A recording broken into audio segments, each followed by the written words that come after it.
This is Anna Hobart, and I'm speaking with Christy Bontrager about the construction going on at the University of Iowa Main Library, focusing on the new Food for Thought area.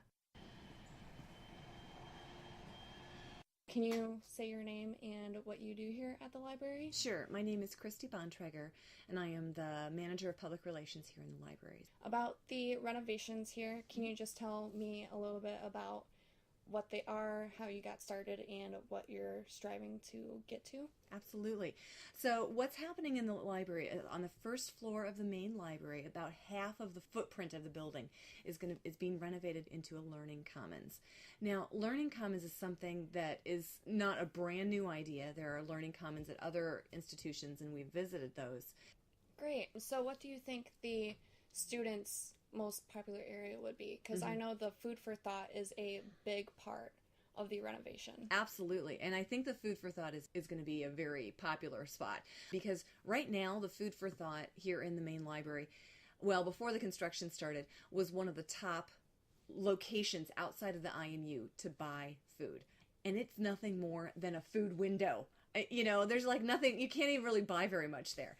This new Food for Thought, they're going to have paninis, you're going to be able to, I think, make smoothies, they're going to have all kinds of good food there, good coffee there, and this is what's critical, I think, there's going to be seating.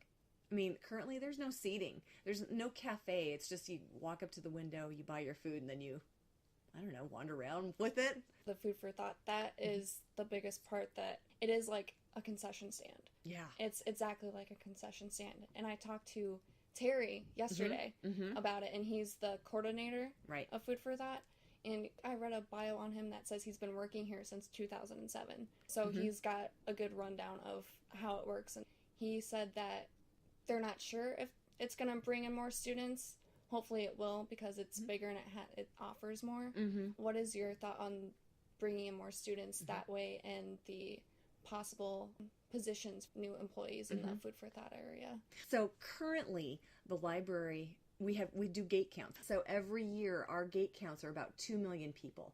I only see that number going up, because what has been true in other libraries when they put in learning commons and new spaces like this is that their gate counts go up, and there are a lot more people are interested in coming. And then, so in terms of more employment, I can see the Food for Thought hiring a few more people, because right now, seriously, how many bodies can you get into that food closet? So they're going to have more space and be able to do that, and I think they are going to have a much higher demand and more and more people coming there.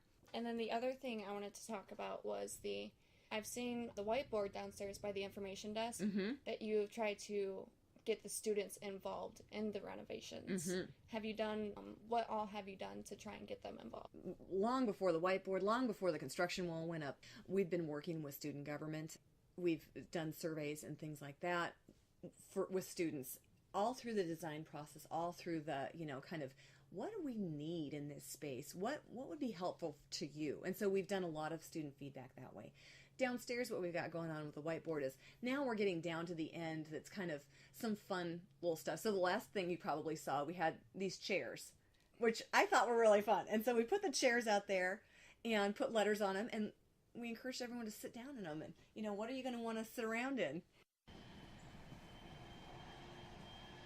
The construction is currently on track to be completed in December of 2013. In the meantime, students and staff are doing their best to work around the construction